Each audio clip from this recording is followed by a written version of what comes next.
Erica Lukes.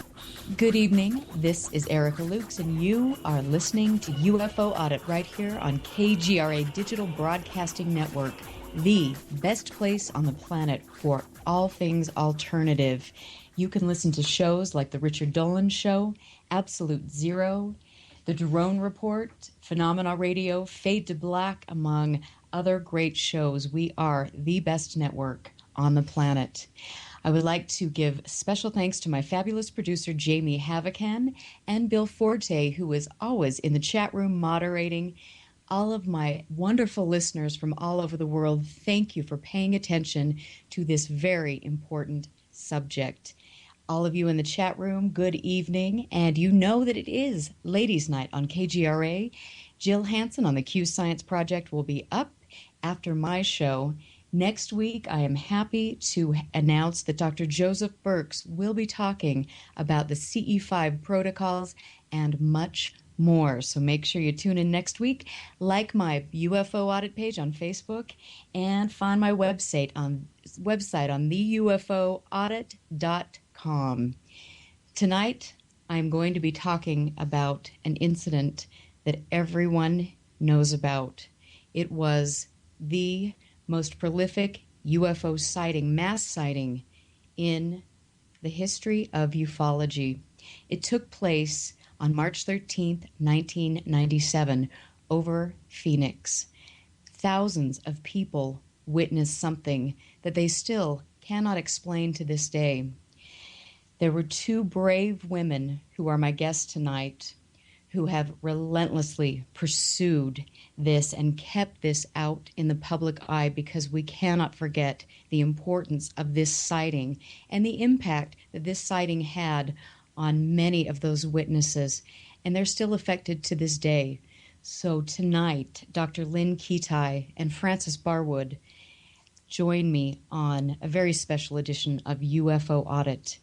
I'm going to be bringing in right now somebody that I respect tremendously. Dr. Lynne Kitei is an advocate. She is a person who wants to educate humanity, teach our children about the importance of this topic. It is something that has been passionate and has really taken her life into a new direction. She is an internationally acclaimed physician and health educator who also has a wonderful website, thephoenixlights.net. She has produced an award-winning documentary as well as written a book that I have in my hand right now, The Phoenix Lights, A Skeptic's Discovery That We Are Not Alone in the Universe. A little story before we bring Dr. Kitei on. I, as you know, originally got into this work because I saw orange orbs over the Salt Lake Valley. These sightings shaped my life and have led me in a direction where I feel it is my place and I must share all of this knowledge. After I saw Dr. Kitei speaking at the MUFON Symposium, I was reading her book on the way home, and I was reading a chapter about her experiences. And I will say that I literally gasped when I read this section, because it was so accurate as to what I had been going through with my husband. So I am very thrilled to bring Dr. Kitei on. Thank you for your hard work, and thank you for being on UFO Audit tonight. Thank you, Erica, and Jamie, too, for having me. It's such a thrill not only to converse with you. You are so knowledgeable and so passionate about the subject and educating the public, raising awareness as well. But you've had an experience, and we'll get into that, because the Phoenix Lights particularly affected people at such a deep level that is such an integral part of what the Phoenix Lights is all about. But I wanted to start out first, if I may. There is so much mis and disinformation out there till today. It's amazing that the media has really twisted things. Other entities have twisted things. There was two events. It was just over Phoenix. They were flares, which was the only official explanation that ever came forth. We'll get to that. But there is so much more to the story. It wasn't just one or two events. There were many events and happening at the same time, and it wasn't just Arizona. In fact, it was happening for weeks before. We'll get to that, and I was documenting them for 2 years, actually. But 2 months before the mass sighting, and this is really important data that is, maybe a smoking gun, whatever, but the data speaks for itself. And I have 35 millimeter photographs to prove it. And one of the sightings that I saw, actually the second night after I had, and my husband, who's also a physician, and I had no interest or knowledge in this topic at all, had a very close sighting to our home. If we have time, we can get into that, because that really, talk about transformation, that really woke me up and changed my life and made me aware that something was going on here. People ask me all the time, what are they? I don't know what they are, but I know that they are, and that it's time we get this topic out in the open, address it, accept it, and study it, so we can not only find out who's driving these things, but also move forward in our own evolution. And that's happening. People are being transformed. But getting back to 2 months before the mass sighting, here the lights came back at a distance, and we're 95, they were very close. They came back at a distance, and I felt compelled. And as you mentioned, Eric, and it's a very important part of this whole thing, most anomalies can be explained. Only a small percentage cannot. But just because we don't have the technology yet to definitively define what these things are, it doesn't mean they're not real. And the fact that people worldwide, millions of people, have been having unexplained phenomena, experiences that are real to them. And that was one of the reasons I had to come forward after 7 years of anonymity as a physician alone, to let them know that they're not crazy, that even though most anomalies can be explained, when somebody has a paranormal experience, it's real to them. Absolutely. And it festers if you don't share it, number one, and that's really important and healthy to share it. And I welcome people to get on the website or Phoenix Lights Network Facebook page and message me. Even if you just tell one person, it's healing. It's healing. And like you said, you felt an urgency, and that's part of this whole thing. Once you do have an experience like that, it changes your life, and you feel an urgency to share and to raise awareness as well. And at the time, because I hadn't had an explanation for the close sighting, I felt an urgency to document these things on tape. So I ran out, every time they showed up, I ran out to, I have a very unique collection of these unexplained aerial phenomena, thank goodness. But at any rate, the second night was really spectacular. In fact, it was the same exact mile-wide phenomena in the same exact location that I captured head-on, turning into a V, that I would also capture one of the handful of signature videos on March 13th, 2 months later. And it was so unnerving not having an explanation for the close sighting, which was just an awesome, awesome experience we can get to. But I called around and found air traffic controllers the next morning who had seen the same thing the night before at the same time, and they were very forthcoming at the beginning. And they shared with me that they were alarmed because it actually showed up 1,000 feet altitude over Class B restricted airspace. There's a 30-mile radius around the center of the airport. Anyone that goes into that airspace, particularly 1,000 feet altitude, must call into the tower, and no one did. So they got alarmed, and they looked on the radar, did not show up on radar. They took their binoculars to look, and these are high-powered professional binoculars. And what they described in their own words were 6 points of light, totally equidistant from each other, massive span over a mile wide, that seemed to be attached to something, but they couldn't quite see what it was attached to. And you would hear that again and over again by thousands of people 2 months later, that actually turned against the wind. One of them was a meteorologist, so he knew what he was talking about. And this is as I'm photographing it, okay? And then elevated as a unit and moved slowly behind South Mountain, which is just south of the airport. So I said, so what was it? And there was silence. And then one of the air traffic controllers said, beats me. I said, you're air traffic controllers. You're supposed to know it's in our airspace. They had no idea. They ruled out every earthly possibility, from flares to balloons and helicopters and even skydivers. They thought maybe they were skydivers with lights. And we kept in contact. And I kept photographing these things up into and including March 13th, 1997. And by the way, there were other people that were seeing these things too. But at any rate, it was getting so ridiculous, and I just wanted to share with you, there are a couple of serendipities that happen. In fact, I don't believe in coincidence anymore, and that's part of this whole story, by the way, which is important to integrate into the story because, first of all, as I said, I knew nothing about this topic, and it was getting a little ridiculous running outside and photographing these things. So I started showing the video, which, by the way, if anybody looks at the video, it doesn't do it justice, the true unknowns justice at all.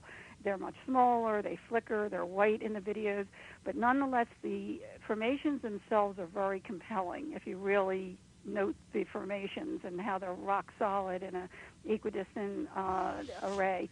And so I started showing the video to my friends, and this is how close I was. A friend of a friend had a neighbor who had a friend that knew the past president of MUFON, Mutual UFO Network. Mm-hmm. So I call him up. I say, look, I have a picture from '95 that I know is authentic of a very close sighting. I would love someone of credence to take a look at it. And I've been seeing these orbs, these giant balls of light at a distance. He hadn't heard about it, but again, there were other people that were seeing them and photographing them as I was. And he refers me to a field investigator the following week. On Wednesday, who calls me up on Tuesday to postpone it. The only window of opportunity I had was Friday morning, and I knock on his door. He opens the door, and the first thing he says to me is, "Did you see the mass sighting last night?" And I said, "Excuse me." He said, I saw something very similar to 2 months ago. In fact, I called the air traffic controllers again, and they confirmed that it was the same exact phenomena in the same exact location as 2 months ago. He says, no. Hundreds, if not thousands of people saw a mile-wide V formation of lights, and some saw actual craft, and NBC was coming to interview him in a half an hour. I said, whoa. I said, I used to do health reporting for NBC in the early 80s. They might recognize me, and I didn't know what we were dealing with, if it was a hoax or military or whatever. I said, you know what? Take a copy of the video. It's not about me, and it's never been about me, Erica. Right. It's about the I know. data. Just take a copy and show it to whoever. And I ran home that afternoon, which was very exciting, actually. I was sitting in front of the TV with my VCR, and every news station was showing my video. It was really thrilling to know that other people were seeing what we saw and learning that thousands of people saw similar phenomena. And by 9 o'clock news, there were a couple of other videos that were really spectacular. One was an Arrowhead video actually taken by Steve Blonder, who had called MUFON up to his balcony because he was seeing these orbs as I was and wanted them to see them. And as they're up there, suddenly this giant arrowhead of 5 lights shows up, which looked like a craft, like a V craft. I mean, it was just spectacular video, and also a boomerang video. And what's interesting, and I'm just going to say this here to interject, what's interesting is that there's actually a handful of videos. One was taken a little earlier, and people ask, why wasn't there more pictures taken? Because there was so much going on, and I'll get to that in a second. But, you have to realize that in '97, we didn't have cell phones like we have now. We had those big clunky cell phones, and not that many people had them to begin with, and they did not have cameras in them. So who carries a camera with them now? A Hale-Bopp comet was very clear in the northwest sky that night. It was very, very quiet, very clear, beautiful evening. So, a couple people had cameras with them, I imagine, to capture that site. And they tried to take pictures of these mile-wide crafts. Now, going into the details of what people saw on March 13th, and again, we're talking about many things happening at the same time in different locations.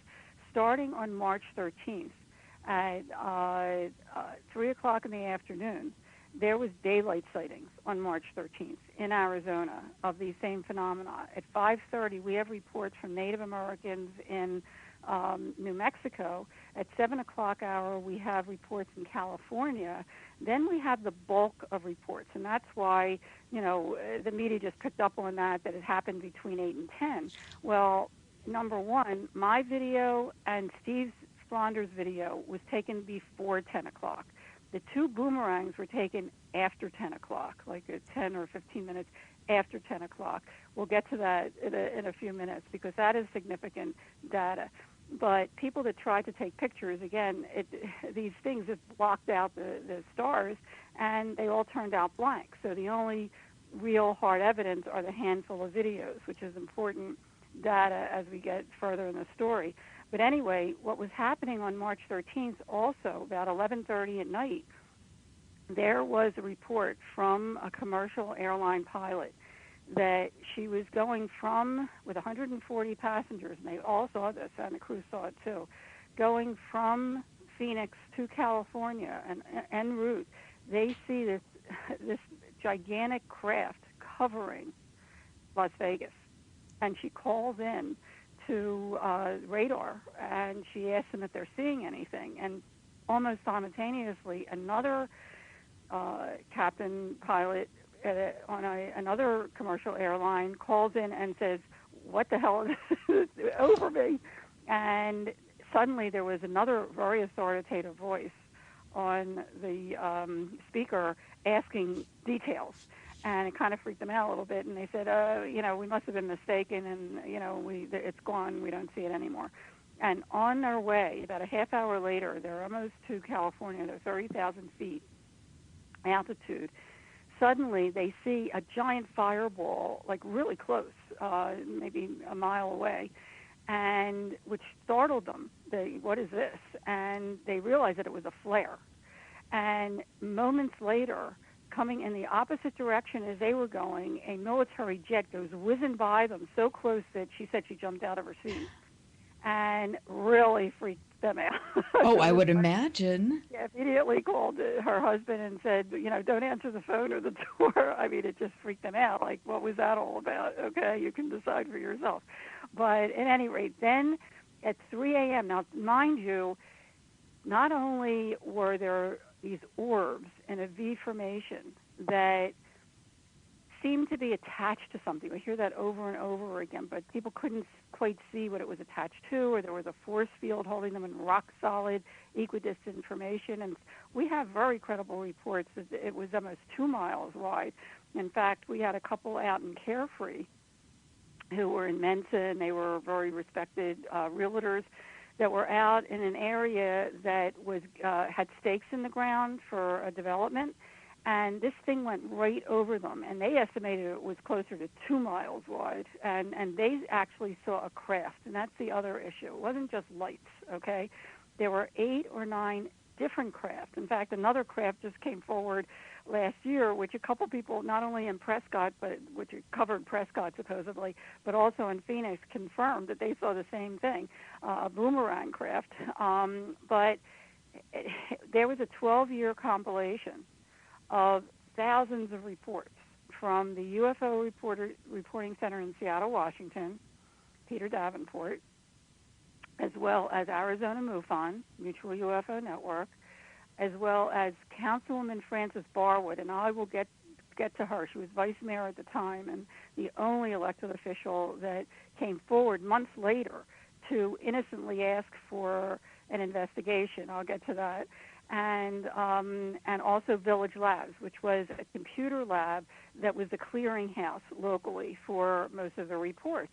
And after 12 years of studying the data, there were multiple craft, and they're very different looking. If you go on the Phoenix Lights Network website and go to the GAP page, GAP, Geospatial Animation Project, and take a look at these, very beautifully illustrated by Larry Lowe, and Michael Tanner and Bill Hamilton and others contributed to this study and concluded that it wasn't just one craft that people saw, because some of them are very different. I mean, not only, maybe it was that it could morph, or maybe it was the perspective from where the person was standing, or a parade of different craft. And that's what they finally concluded, because if you looked at these craft, I mean, there were some craft that split in two and then shot up in the air. There were other craft that, and we're talking totally silent here, okay, going over at rooftop level. There were some people that say that it was so close they could have thrown a rock at it, okay? And the people out in Carefree actually saw not only gunmetal on the bottom, but they saw windows with beings at the windows, okay? I mean, the technology alone, because other people saw these orbs detach from a craft, go out into the environment, and then redock with it later, okay? And other people saw this thing take off at blink speed without even displacing the air, getting back to 3 a.m. the next morning. There was a call from an alleged crewman to the National UFO Reporting Center. It was all recorded. Very impressive with lots of details. We have some of the recording in the documentary. And when you hear what happens, I mean, there was one craft supposedly over central Phoenix, and there were civilians that saw this, by the way, that was hovering over 7th Avenue and Indian School. And military jets from Luke Air Force Base were sent out to intercept it, get gun camera film, which we heard they did. And as they got closer, about a mile away, the lights started to dim. And as they got closer, the whole thing just blinked out and disappeared. And the crewman says in his report that he actually was one of the people to help one of the pilots out of his craft because he was so shaken up by it. Now, this was at 3 a.m. that he called, okay, and this took place about 8:30 that evening. Now, 5:30, which is the last report that I'm aware of, that I actually got personally from a Boeing crewman who said that he was coming into work with the other crewmen and that one of the craft was hovering right over their tarmac. So, we're talking about not only incredible technology, but we're talking about a parade of different things, that it seems to be different things, happening at the same time, throughout the state and beyond. So much was going on March 13th, 1997. So just to clear that up, it wasn't just one or two events. It was many, many events. Now, as the story unfolded, what was really interesting was that there was after all this, and we're talking over 10,000 people at least saw this, okay, there was no investigation. There was no explanation. People would go to the officials and they would say, what? Something happened on March 13th. And I called every military base, by the way, at that point, just to find out what they knew. And they were more interested in hearing what I saw and my data, which I did not really share details, but I just wanted to get to the bottom of it. And I've been looking for a logical explanation for the last 19 years. But some of their conversations are pretty comical. I mean, they were just as curious as everybody else what was going on, okay? Well, finally, in May, then Councilwoman Vice Mayor Frances Barwood, very innocently, she didn't see it, but many of her constituents were calling her and asking her why there wasn't an investigation. I mean, we're talking, these mile-wide things going right over people's heads, parents with children and seeing something that's bigger than a gigantic mall, and they wanted to know what was going on. And she innocently asked if they could look into it at the council meeting, and she was plastered. I have to say, Erica, that in 97 particularly, the atmosphere surrounding, and we've come a long way, and we can talk about that, particularly in Arizona, where it's not a joke anymore. I mean, they would ridicule, they'd snicker, but I have to tell you, the print media was not kind of her at all. I mean, they really plastered to the wall with little jokes in the paper. And they did. I remember I seen that, and I was just mortified. I mean, I never think that that's a professional approach for anyone to take. No, absolutely. I mean, after all she's doing is asking if they can look into it for a public safety reason, if nothing else. And here I have to say that the TV media, on the other hand, I have to give them some props because they actually covered it pretty credibly. And in fact, one of the reporters at one of the stations had seen it. So he was doing amazing reports because he was trying to get to the bottom of it too. But nonetheless, after that, I mean, I was so glad that I had stayed anonymous because I didn't want anything to do with any of that. And really, the ridicule and the snickering and the jokes and I mean, it's we're it really puts off anybody of credibility from coming forward. And I really didn't want to go forward at that point, but I was still collecting data because once the mass sighting happened and thousands of people saw what I had seen, I pushed my entire medical career aside to try to get to the bottom of it and kept a very, very intricate diary, a journal, every single day because I didn't know anything about the topic. So not only did I have to start looking at the history, which blew my mind. I mean, I couldn't believe when I started looking into it that these phenomena have been around since human documentation began. I mean, if you look at the history of these, it's fascinating. I'm sure you talked to Richard Dolan about this because he's such an esteemed historian. And these phenomena were drawn in primitive caves that had prehistoric animals drawn on these caves and etched out in the stone. And here the same phenomena are in the sky. How did they know that?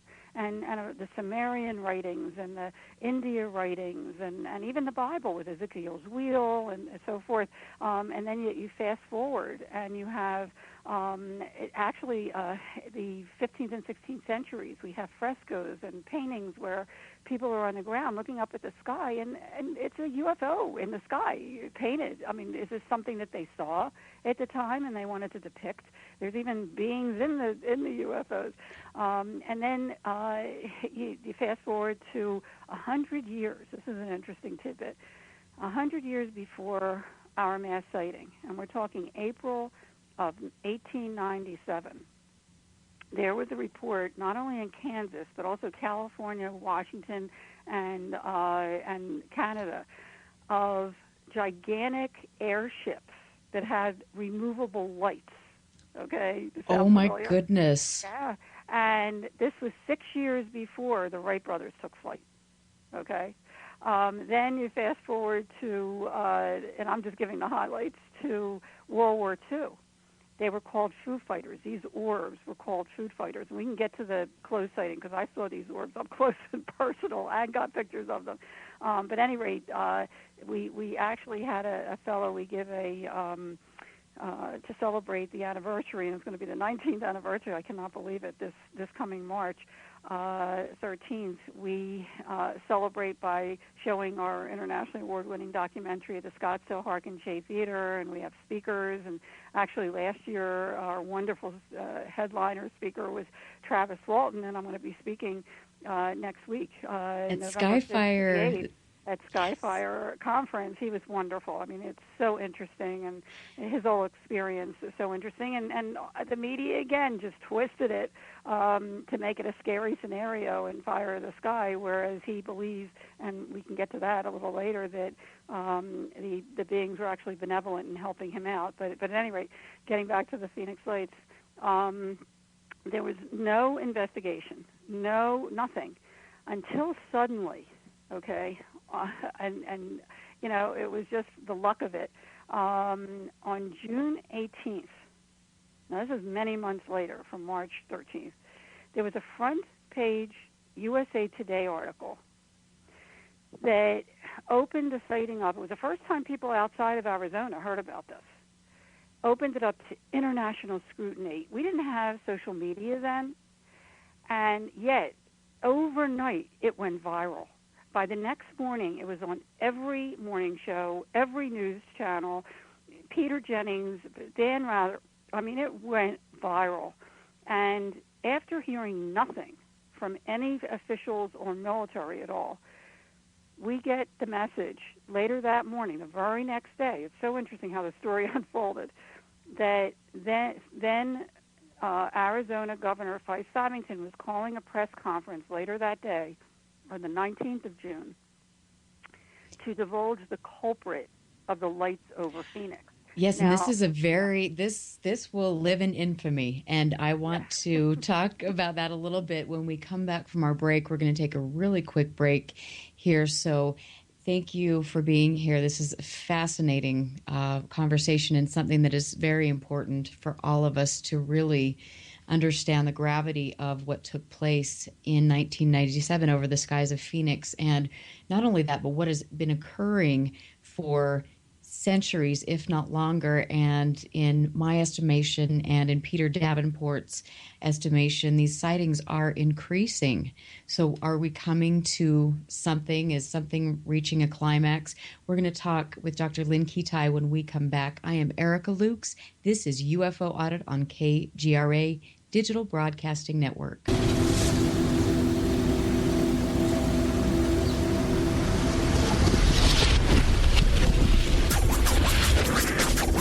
You're listening to UFO Audit with Erica Lukes. To find out more about the audit, visit the website, theufoaudit.com. We'll be right back.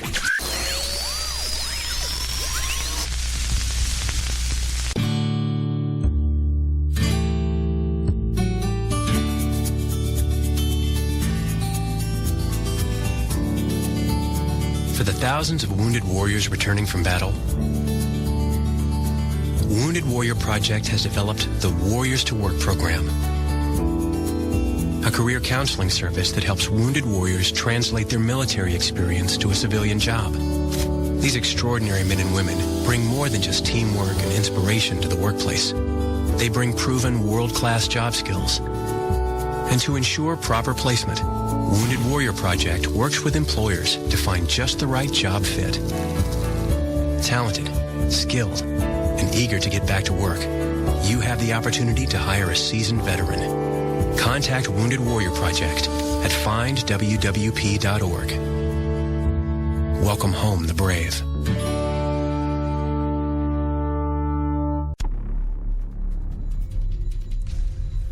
There is a code in the Torah, the first 5 books of the Old Testament. The code is real and mathematically provable. The Torah is over 3,300 years old, but seems to be filled with information about what is happening today, as well as mysterious repeating codes that support the biblical narrative itself. The codes now seem to be revealing hidden facts about stories within the Torah. It's like the book is coming alive. We found information about our current world, people, places, and events.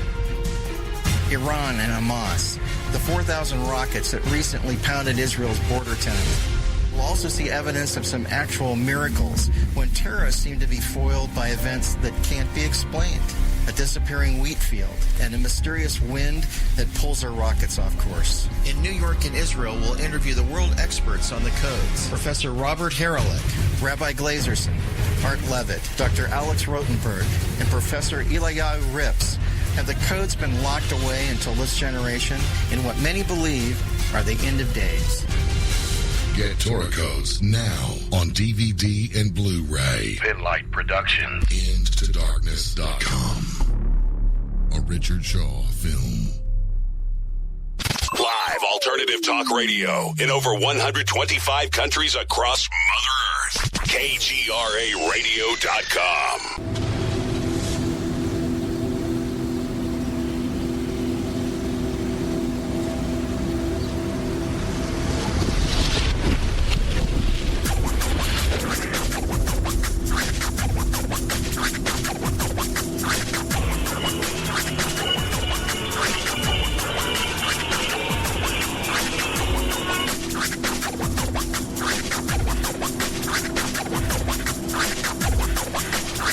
Welcome back. I am Erica Lukes, and you are listening to UFO Audit. Make sure you find UFO Audit on Facebook and like it. Spread the word. It is important that we get this information out. I feel very passionate about this subject because I have witnessed it firsthand. I have researched the phenomena, and I will continue to do so, just like my guest tonight, Dr. Lynne Kitei, who is an amazing advocate and has worked tirelessly since the time of the Phoenix Lights incident in 1997 in Phoenix. Welcome back, and let's continue where we left off. So let's talk about the infamous interview. The great person, the little creature that came in with Fife Symington. What happened, everybody took it seriously. Before the break, I mentioned that there was no investigation, no explanation. June 18th, after months of nothing, I mean, absolutely nothing, except Frances Barwood, Councilwoman, Vice Mayor of Phoenix, bravely asking for an investigation. Other than that, there was nothing. And suddenly it was big, big news with the front page of the USA Today article, and then getting the word the following morning that suddenly our former Governor Symington was calling a press conference that afternoon to reveal the lights over Phoenix. And again, we talked about it was much more far-reaching than Phoenix, but that was the announcement. And people took it seriously. And not only were there news people there, but also parents and other witnesses were at this news conference. And he comes marching out, one of his aides, with a giant alien head costume, and made a mockery of the whole thing, which was really disconcerting and disappointing, especially for the witnesses, particularly those with children, because what do you say to your kids when the governor is making a joke out of this? Right. It really did not sit well with a lot of people. In fact, last summer I did a presentation at Contact in the Desert, and during the workshop we were talking about this, and one of the lovely ladies in the audience said, I was there at this press conference. I said, really? She says, you know, what the public saw, because if you look at any of the news pieces, after he brings the aide with the alien head costume person out, he says, you know, we're taking this much too seriously. And by the way, he also said that there was panic, and there was no panic. Now, maybe there was panic from them, because the military and government, because now it was out in the open. But as far as March 13th, and that's a very, very, very important aspect of this whole thing we can get into later, there has not been one report of harm, threat, or abduction associated with the Phoenix Lights. I mean, talk about being telling. I can't talk about other things, but I can talk about the Phoenix Lights, which are global. But nonetheless, he said there was panic, and, you know, we're taking this too seriously. And the audience giggled. I mean, it was, you know, initially it was very uncomfortable, and they giggled. She said, that's what we see in the news clip. She said, after they turned off the cameras, that the audience was really miffed. I'm sure. How dare you do this? See, I didn't even know this until she told me this. But she said the audience was really miffed, and so were many people out there, witnesses, that knew what they saw wasn't a joke, okay? And yet, you know, this put a lid on it. I mean, for whatever reason, he did this, and it did put a lid on it. In the meantime, I called the military again, because I knew that, you know, this wasn't a joke. And again, I mean, they were more interested in seeing what I had. They had no explanation. There's some very interesting conversations that I share in my book. And then I get a call a month later, July 24th, after this USA Today article and the press conference, from one of the heads of PR at the Air National Guard, and she says, Dr. Lynn, I think we know what those lights were back in March. Now, keep in mind that I really was looking for a logical explanation for everything. And, you know, I had looked into different things that it could be, and she says, do you believe in all these months nobody ever looked at the log for visiting Air National Guard, and the Maryland Air National Guard was in town sending off flares, military LUU-2 flares, in Operation Snowbird, which I later learned meant diversionary tactical maneuvers in military terms, and it's been a diversion ever since, and they might have sent off flares as a diversion, but not one person, by the way, in the last 19 years has described any of the characteristics of flares. But nonetheless, she said, and that must be what some people saw. And I said, no, wait a minute. When was the Maryland Air National Guard in town? She says, March 1st to the 15th. I said, were they in town in January? She says, oh, no. I said, are you sure? She said, absolutely not. I said, well, I have 35-millimeter photographs of the same exact phenomena in the same exact location 2 months before the mass sighting, confirmed the next morning by air traffic controllers at Sky Harbor International Airport as hovering in Class B restricted airspace, 1,000 feet altitude. And she says, you never told me that. And then I said, well, wait a minute, and you're trying to tell me that flares, and again, I educated myself to anything logical, including flares, that flares that cannot keep a formation, they're dropped out of aircraft on a parachute and drift haphazardly with the wind and hit the ground in minutes, have huge smoke trails that are illuminated by the flare itself and are meant to illuminate the area around it. That's what they're used for, so missiles will go to them instead of the aircraft. And not one person not only described any of that, but I said, and you're telling me that flares that cannot keep a formation traverse the entire state in a rock-solid, equidistantly spaced V array, a mile wide for hours? And she says, I have a call coming in. I'll get back to you. Well, I'm still waiting, Erica. 19 years later, I'm still waiting. But anyway, I want to just throw in here because, the flare thing, I mean, we've heard that about a lot of different sightings, or the Chinese lantern theory. They don't drop military flares over densely populated areas. It is a safety hazard. And so we need to quit kind of glomming on the general public to some of these explanations, because they're not the case when you look at the facts. Exactly. The data speaks for itself, and this speaks for itself, because it wasn't until 3 years, well, you know what? It wasn't until 3 years later, okay? Now, when let me interject this before I go there. Right after I spoke with her, I called my sister-in-law, whose birthday is July 24th, back east, to wish her a happy birthday. And the first thing she says to me, now it hasn't been announced here yet in Arizona, okay, until the next day.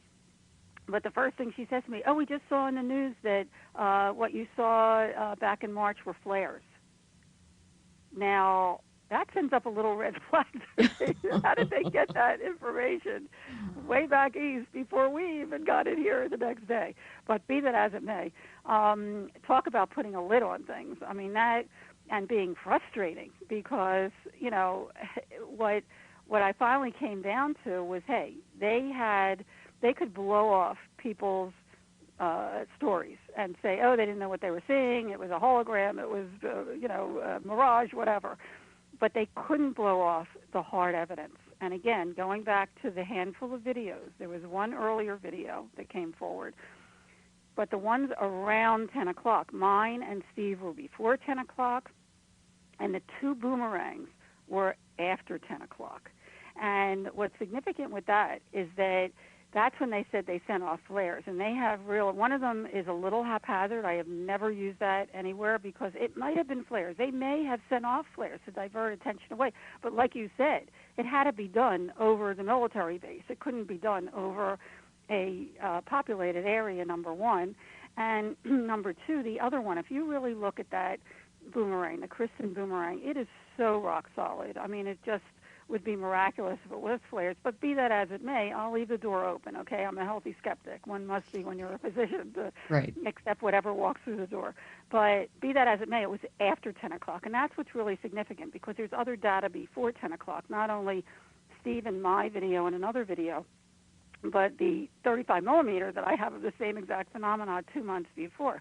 At any rate, getting back to after they came out with the announcement, it was I mean, talk about disheartening. It was like, whoa. And people, outside of Arizona, right away, just accepted it, especially when suddenly there was a crew that came into town a few months later, I think it was August, that was filming a 2-hour special called Anatomy of a Sighting. And at that point, I hadn't even met the videographers yet. I stayed totally anonymous. I had a week after the mass sighting, I see the same exact phenomena being shown on one of the news channels that serendipitously, and again, I don't believe in coincidence anymore, they were interviewing this fellow, Jim Delatoso, who was a computer specialist, and on the side for like 20, 30 years before, he was analyzing video and pictures from all over the world of the identical phenomena, these orbs in triangle formations, exactly what my husband and I saw outside our window, which we'll get to, and which really took me back, and I thought, oh my goodness, he's the one I have to meet with. And I immediately got in touch with him. It actually took me a couple of weeks. I was very, very hesitant to meet with anybody. But besides him and Michael Tanner, who is now passed, but they were partners, and I did meet with Frances Barwood because I thought it was important. Once she came forward, she was so brave to do that. And again, she got battered by the print media. But I wanted her to know that she wasn't alone, that there were those of us out there that not only saw these on March 13th, but there was a lot more to the story. And also one of the things that impressed her is I had been taking video of everything. Whenever there was a news, as much as I could, sit in front of the TV with the VCR and document the news reports when they were going to talk about the Phoenix Lights. And one of them was about the police reports. The police said they didn't get any calls, and Luke Air Force Base said they didn't get any calls. But meanwhile, there were people that got the numbers to the National UFO Reporting Center from Luke Air Force Base, and there was a TV report where one of the police chiefs was talking about the fact that they got many calls. So I did get in touch with Barwood, but other than them, I stay totally anonymous. So I hadn't even met with the videographers yet that had taken the other videos. But I thought, you know what, someone's coming into town to do this big special on the Phoenix Lights. I've got to let them know that there is much more to the story. So I met with the producer and wanted to show him my pictures from before, the 35-millimeter pictures. He wouldn't even look at them. He said, the military said it was flares, and wouldn't even look at my data, which really sent up a red flag. And I had already committed to do a little interview in the shadows, anonymously, if I could talk about more than just March 13th. Well, they had already set it up. I figured, okay, I've got to be professional here. I'm going to do it. But I really stuck to my guns, and I didn't want to talk about March 13th. I wanted to talk about prior to March 13th, not only the 2 months before, but if anybody's near a computer, you can go on the Phoenix Lights Network, thephoenixlights.net website photo page. You will see that in my pictures from our close sighting 2 years before, when my husband and I were seeing these orbs in a pyramid formation right outside our window, in the background, and it's right there in the 35-millimeter negative, the same exact phenomena is on the same exact location as 2 months before the mass sighting and during the mass sighting, disappearing as the close orbs are disappearing. We'll get more into that if you'd like. But in the meantime, here we go, he's blowing off all my pictures, and the director was unrelenting. He only wanted to talk about March 13th. And I have to say, I really tried to stick to my guns, not knowing what they were going to show. Ended up that my whole interview ended up on the cutting room floor, which I was very happy with. What they showed, and this has really been a thorn in the side of the whole, the whole investigation for years.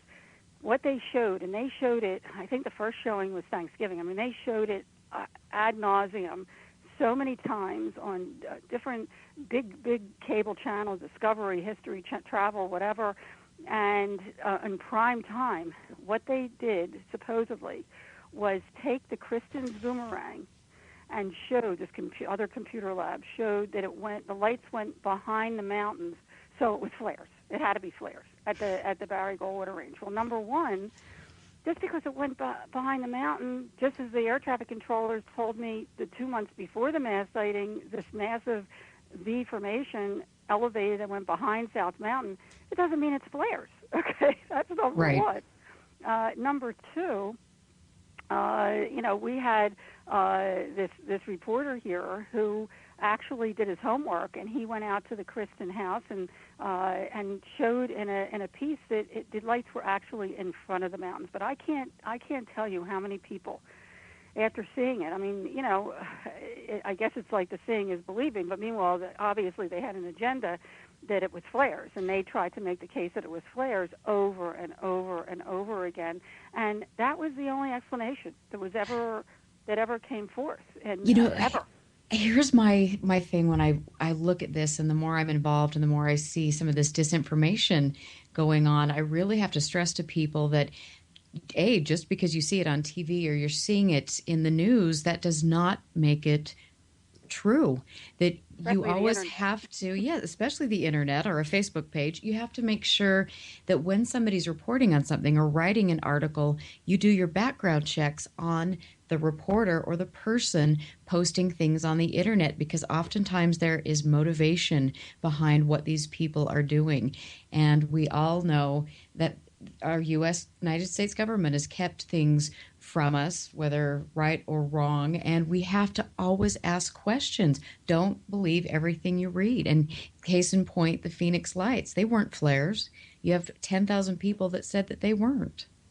Well, not only that, but, I'm a seeing is believing person also, but I've got to see it up close and personal before I'll feed into something as unusual as this. And I have to say, not only did I see it up close and personal that still affects me to this day, but 3 years later, and this is significant data too, that unless you read my book, you have no clue. Frances Barwood was then running for Secretary of State on a platform. I mean, you have to give her so much credit, on a platform to get answers for the Phoenix Lights. And she was asking for a reenactment, as were many of us. Okay, fine. If it's military, now, first of all, shame on them that if they passed over people's heads and then denied it for months, okay.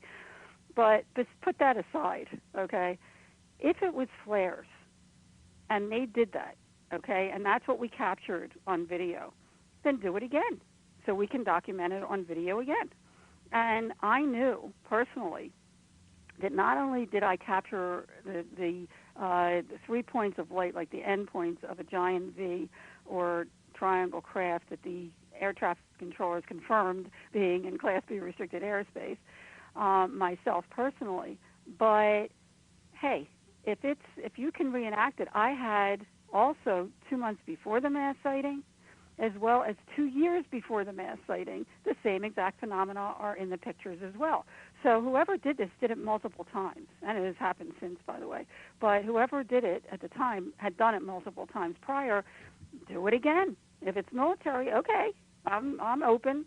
Well, right after she came out announcing her Secretary of State run, it was right before the 3rd anniversary of the mass sighting. We get very public announcements on radio and so forth that 3 Air National Guards were coming into town to send off flares and to show everybody the Phoenix Lights. Okay, well, that was great. Okay, we were ready for them. And if you go on the Phoenix Lights Network website, go to the news page, and I think it's the second column down in the middle. There's one block there from the Arizona family, that's the CNN affiliate here, that shows quite clearly what they did, and it was a joke. Not only did they try to make a triangle, it was upside down, it fell apart immediately, it had huge smoke trails, just what flares do, okay? And to this day, the Phoenix Lights have never been recreated and still are unexplained, and they never address the craft, by the way. But they're appearing worldwide. That's the other thing that's amazing. And I have to tell you, Erica, just as another little aside, when I came forward in 2004, the official and accepted, except for the witnesses and investigators, of course, explanation of the Phoenix Lights was that they were merely military illumination flares. Well, not only myself, my little contribution to all this, but others as well, including our former governor, because right after the 10th anniversary of the Phoenix Lights mass sighting, he came forward to say that he actually saw one of these craft. And in his estimation as a pilot and military, it was otherworldly, in his own words, which was really a big step forward. I mean, it's very important for credible people to come forward to lend credibility to the whole thing. And that was a giant step forward, I have to say.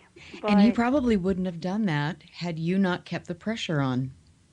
For whatever reason he did, I hope that it helped. I certainly hope that it helped. But the fact is that I have been very, very fortunate, because when I did come forward in 2004, like I said, the accepted and the only explanation was that it was flares, and now we've come full circle. I mean, now, and I have to give so much credit to the Arizona media, the TV media, because when I had done health reporting for NBC in the early 80s, and many of the people that I worked with were just starting out. And when I came forward in 2004, now one of them was the head of the news department at Fox, and another one was the head of production at CBS. And when the Village Labs used to call the person that had all this photo data Dr. X. So when I came forward, they said, "You're Dr. X. Well, come on over." And they have been so kind and so willing to just be professional and credible and look at the data. And there's no more joking, no more snickering. I mean, that's what should happen. It's just like, when you I was talking about the history of these things. I mean, not only now because of social media, worldwide, people, you go on YouTube and you plug in Phoenix Lights. And again, it's not just because of me. I mean, it's certainly because of wonderful people like Francis Barwood and also the governor coming forward and so forth. People will see the same phenomena and point to it, or you can hear them in the back of the video say, "Oh my God, there's the Phoenix Lights." Well, that's amazing. We have come a long way in 10 years, I have to tell you. But going back to the history of these things, there were flaps of similar phenomena. I talked about the Foo Fighters, and we had a 93-year young French pilot who just recently passed, unfortunately. He was so sweet, and he came forward to say that he saw the same orbs during World War II. They called them Foo Fighters around his plane, and we have his report in the bonus features of our DVD, and it's really, talk about telling. I mean, he tried to report it, and boy, there are so many military, especially pilots, and Dr. Richard Haynes, we mentioned it in the documentary, who study these things at NARCAP, confirms that there are so many pilot sightings, and they're threatened with their careers if they come forward. But they are, and NARCAP, I just want to say NARCAP is incredibly important. I mean, that is, I think, NARCAP, MUFON, Peter Davenport's work. There are some very credible organizations out there that have hard data, especially NARCAP. Absolutely, and that's what, the more we can have credible organizations, more credible people coming forward, and also, thank goodness, I couldn't be talking to you now, Erica, if I didn't have the 35 millimeter. I mean, they cannot be denied or explained. I went to extreme lengths to have them explained at university and military level, University of Arizona Optical Science Department, Consciousness Study Department, ASU, Arizona State University, Geology, Anthropology, Mathematics, Astronomy Departments, as well as the Brooks Institute of Photography, and military, including Dr. Bruce Maccabee, Navy optical physicist Dr. Bruce Maccabee, which I'll get into as we get into the close sighting, because he analyzed those and presented them at the 1999 MUFON International Symposium and came to a very riveting conclusion from my pictures. But at any rate, getting back to the history and how people, the media here has been, I mean, really transformed into such a good place. And there have been, sightings that did end up to be weather balloons or blimps or whatever, and that's okay. That's okay. First of all, everybody comes from a different background, from a different upbringing, from a different belief system. Some people can't deal with this topic. No, they Some can't. people don't want to deal with this topic, and that's okay. That's okay. Everyone in their own time. But it's time we take this seriously, and actually, during the 90s, they had similar sightings in UK and Belgium. And Belgium is an example, again, of what should happen. They joined forces with the military and civilians and the university and scientists to get to the bottom of it. I mean, that's what we need to happen. Don't you think, Erica?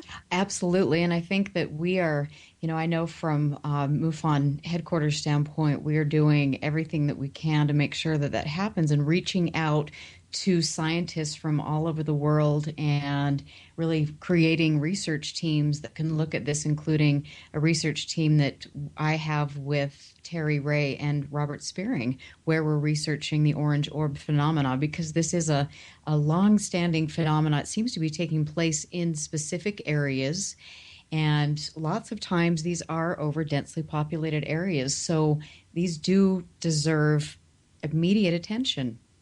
Absolutely. In fact, when I was, researching all this, and I ended up, by the way, not only pushing my medical career aside and doing a meticulous study, but I ended up with a 750-page journal of incredible data 7 years later that I didn't know what to do with, Erica. I'll get to that, but one of the things I did find out was that 1 month before our mass sighting, 1 month before, February 19th, 1997, there was another mass sighting in St. Petersburg, Russia, of the same exact phenomena. In fact, if you go on the photo page, you will see the same exact. They saw different craft too, and they were over the tarmac. We have air traffic controllers reports that they were over the tarmac, just like ours.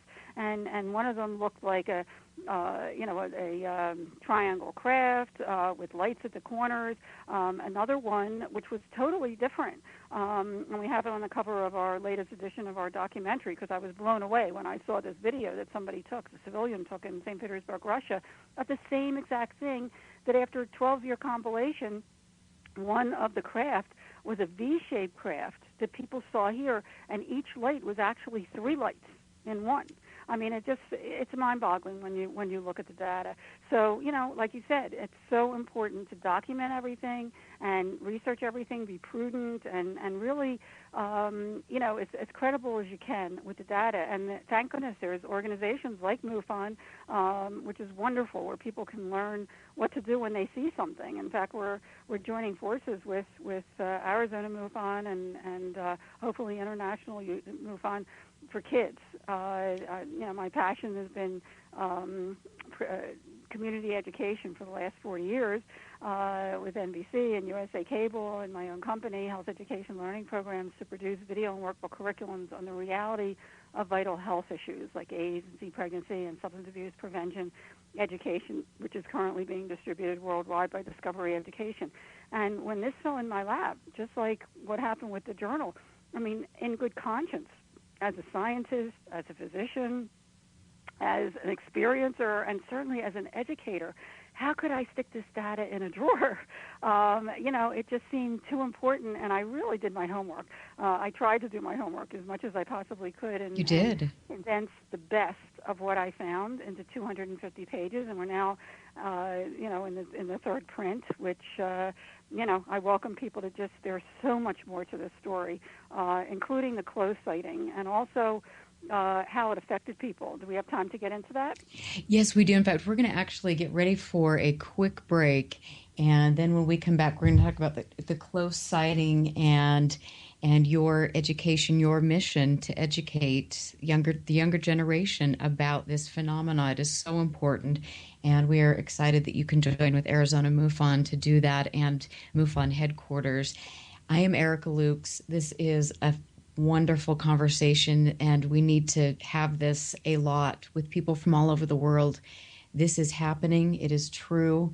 We have people like Dr. Lynne Kitei who have written books, created beautiful documentaries.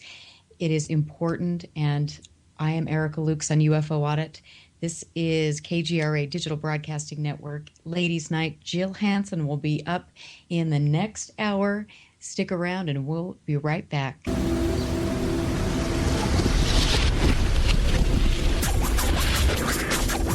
You're listening to UFO Audit with Erica Lukes. To find out more about the audit, visit the website, theufoaudit.com. We'll be right back.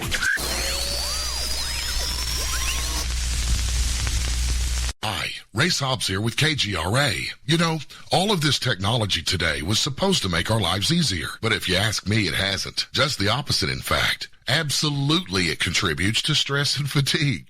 Do you feel tired all the time? Well, let me tell you about our new sponsor, Power Vites. Power Vites is a complete multivitamin mineral formula designed to naturally boost your energy. This multivitamin goes right to work fast. It maximizes absorption due to its unique acidophilus base. This is not a multinational pharmaceutical. The Green Turtle Bay Vitamin Company has been producing Power Vites right here in America for over 20 years. They are nutritionists, making the world better one customer at a time. They produce high-quality products in small, fresh, potent batches and ship directly to you. To order, Click on their banner on the KGRA website or visit energywave.com. Be sure to put KGRA Radio in the referral box. That gives us credit and you vitamins. Increase your energy with Power Vites. Angioprim can unclog blocked arteries and improve blood flow in all parts of your body. Angioprim is oral chelation. Easy, simple, liquid oral chelation. You take it with juice before breakfast and forget about it. Angioprim works fast, unlike old-fashioned chelation that takes hours. Just log on to angioprim.com. That's Angioprim, ANGIOPRIM, angioprim.com. Angioprim users say they have more energy, more strength, more endurance. Increased circulation and blood flow will make all your body parts work better. Log on to angioprim.com to get more information on how you can get started and start feeling better, having fun, and doing more again. Lots more. Talk to a trained Angioprim consultant. Call Angioprim toll-free at 877-882-7221. That's 877-882-7221. Or log on for complete information. Angioprim.com. That's angioprim.com. Find out how Angioprim can work for you. Get the facts about Angioprim at angioprim.com. You're listening to the KGRA Digital Broadcasting Station. Van Buren, Arkansas. Sarasota, Florida.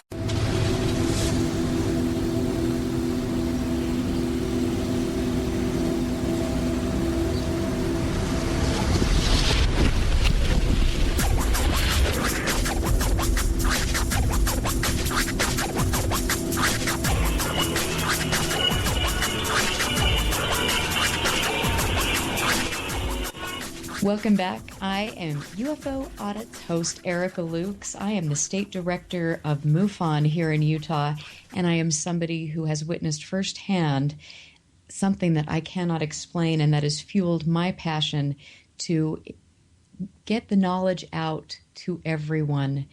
Dr. Lynne Kitei is my guest tonight, and she feels the same way. She will be at the Skyfire Summit, Travis Walton's anniversary UFO conference that is taking place Thursday, November 5th. It will be going through the weekend. Somebody that is very dear to my heart, Dr. Leo Sprinkle, will be there. He is the founding father of abduction research, a great man. If you can get there, see Peter Robbins, see Travis, see Dr. Kitei, Ben Hansen, get there. All of my friends from Phoenix MUFON will be there. Wonderful event. And I also want to talk a bit about an event that's coming up in Laughlin, Nevada. It is the StarWorks Symposium, UFOs, Technology, and Consciousness. Paula Harris is putting this amazing event on, and Jan Harzan, MUFON's executive director, will be speaking along with Daniel Sheehan. We've got George Norrie, Barbara Lamb, and also one of my personal favorites, Stephen Bassett. And he also is an interesting person because his life intersects with Francis Barwood. And so all of us are connected. You know, we've got that, which Dr. Kitei was talking about. There are no coincidences. We are all connected for a reason. So welcome back, and let's talk about, we've got so much more to talk about, and we will definitely have you back. But I want to talk about your up close and personal sighting. Yes, I actually will be sharing that on the 7th of November at Travis Walton's wonderful conference. And just as a little aside, I mean, we're all connected. I mean, what a wonderful lineup of speakers, not only at Skyfire, but also Paula Harris. I actually had the honor of being in her first conference in Texas, and she puts on an amazing conference. I just finished speaking at the MUFON event. I was a guest speaker in Kansas City and in Denver, which was wonderful. And it's so important to be able to relay the facts to people. I mean, that's what's really important, because they speak for themselves, and that's why, ultimately I couldn't just stick it in a drawer. I had to come forward, and I just laid it all out there, including the very close sighting that we had in 1995. Before I get to that, though, one of the other coincidences and part of this whole thing, in fact, let me get to that first. Without any knowledge or interest in this topic at all, both my husband and I saw an up-close and personal sighting that really like you said, Erica, I mean, it changes you forever. When you see something that is so out of the box, so foreign to anything you've ever learned or knew, it really takes you back. I mean, it changes your life forever. And not only do you want to find out what's going on, but once you do find out what's going on, like myself and like you want to share it and wake people up as well, because it was another little coincidence. The night before my birthday, I was taking a leisurely bath in the other room, and one of our windows of our bedroom, we live mountainside in Paradise Valley, pretty high up on the mountain, and a window, one wall of our bedroom is a window, so we have a panoramic view, very fortunate, of the city skyline, including the airport. So we know what planes look like and helicopters and streetlights and car lights and so forth. And my mother-in-law had just called to wish me a happy birthday. My husband was on the phone with her, standing by the window, and he is not one to be ruffled. He is on several medical and state boards, but he sounded alarmed, and he said, "Get over here quick, what the hell is this?" And I grabbed my towel, run over to the window, and a little below us, and we're pretty high in a very treacherous desert, cacti and all that, behind it, and we're gated also, behind a private home, were 3 amber orbs in a pyramid formation, and about 50, 75 feet off the desert floor. And I immediately looked underneath. It was totally dark to see if somebody was creating it. And then I look at these orbs, and, did you ever have a mental moment? I really recommend that to people, to really just take everything in, whether you're with family or a special occasion or whatever, or just when you're outside and you look at a flower or the sky. But take that moment, and I really did, because as much as I wanted to run downstairs and get my video camera, I didn't know how long it would last. And you hear that again with other people that have unexplained phenomena, experiences. They don't want to move. You're Right. in awe. And I tried to take everything in, the size, the shape, the color. They were about 3 to 6 feet each.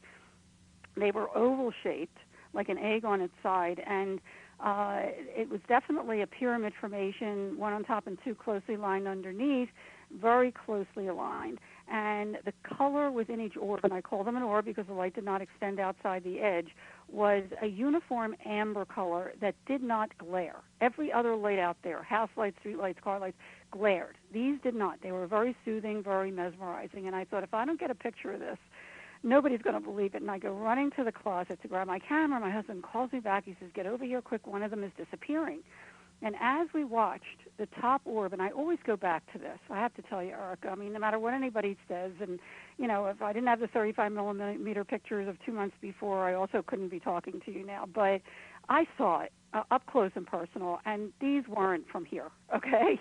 I really took note. I mean, this top orb, without budging, started to implode very, very slowly. The only thing I can even equated to is like a dimmer switch, but it was like shrinking very, very slowly, as if there was an intelligence behind it. And once it disappeared, it still felt like it was there. Where did it go?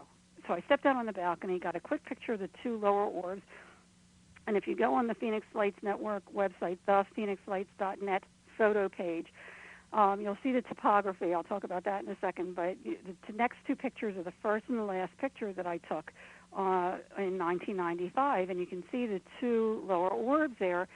As I was staring at them, it felt like something was watching me. And going through my mind, I didn't share this with a soul until I met Jim Delatoso after the mass sighting 2 years later. I was thinking, who are you? What are you? Do you know that I'm here? I'd love to meet you. The next thing I remember, the left bottom orb starts to implode like the top one did, and I quickly shot a picture of that. That was the only one that turned out at the time, but for me, it was confirmation that something unusual did happen. I got a picture of it, but I didn't even know who to show it to. And that's when I started wondering for 2 years what this advanced technology was right outside our bedroom window. Now, after the mass sighting, and it was amazing. I mean, I had this picture, and about a year after the mass sighting, when everything else was happening and the mass sighting happened, I had met with Linda Moulton Howe, and she had recommended that I get in touch with Dr. Bruce Maccabee. to analyze my pictures. And I have to tell you, I was very hesitant to even get in touch with anybody. I just didn't. I didn't feel comfortable. It was so controversial. But we had another sighting, which we show video of in the documentary, where I actually noticed through a fog, a very dense fog, the same phenomena for the first time after the mass sighting, and alerted the other videographers that it might come back the next night, which they did. And we ended up from north, south, east, and west getting a 20-minute array, 40 miles wide, of straight lines and mirror images, and the final thing is a giant pyramid formation of 3 lights. I mean, it's just spectacular. And I finally had something in my hand that I could send to somebody to have triangulated, because, as I mentioned earlier, the videos that we had on March 13th could not be triangulated. I tried to hire a geologist, a geology professor from ASU, and once he learned that my video and Steve's video were taken at different times than the boomerang videos, and they looked very different. He said it's impossible to triangulate it. But here we had 4 videos taken at the same exact time from north, south, east, and west. Anyway, I contacted Dr. Bruce Maccabee, and as an afterthought, he was very kind and said to send him the videos. As an afterthought, I stuck in the first and the last picture and said, if you can please tell me what these close orbs are, I'd really love to know. He calls me back a couple weeks later. He says, you told me that the close sighting in 95 was a couple minutes long. I said, right. He said, are you sure? I said, that's what I remember. He said, ask your husband. Now, interestingly, my husband was inside while I was outside taking the pictures. After the close sighting, he wouldn't talk about it. He would get agitated when I would bring it up. And, it just didn't make sense to me, because for me it was awesome and amazing and wondrous, and he just didn't want to go there. So we didn't. And I told Dr. Maccabee that. He said, well, you have to corroborate that you saw the same thing at the same time. So I sat him down. This is 3 years later. How long do you think the first sight, the close sighting was? He said, I don't know, 2, 3, 4 minutes. And I go back to Dr. Maccabee, and I tell him, and he says, that's impossible. I said, what do you mean? He said, well, first of all, the same exact phenomena, he was the first one to notice this, the same exact phenomena are in the same exact location as 2 months before and during the mass sighting. While we're focused on the close orbs disappearing, there's that line of orbs in the distance in the same location disappearing as well, and they're in the pictures. Okay. I just thought they were part of the landscape. He notes them, and if you look, you can see. And then he says to me, but most importantly is the skyline. I said, okay. He said, because I would have never noticed this in a zillion years, he said there's many more lights on and groups of lights in the first picture that are off in the last picture. I said, okay. He said, that doesn't happen in a couple of minutes. He said, I'd like you to do an experiment. Go out on the balcony and try to stand where you were standing in 95 and take a picture of the city skyline like you did in 95, one night every hour, the next night every half hour, and I actually did it another night every 15 minutes to find out when those groups of lights start going out. Well, I usually take a bath between 7 and 8 when we're home, so let's be conservative and start out with 8 o'clock. The groups of lights started going out at 9 o'clock. The last picture is indicative of 9, 10, 30, 11 o'clock. And he says to me, can I present this case at the upcoming 1999 MUFON International Symposium in Washington, D.C.?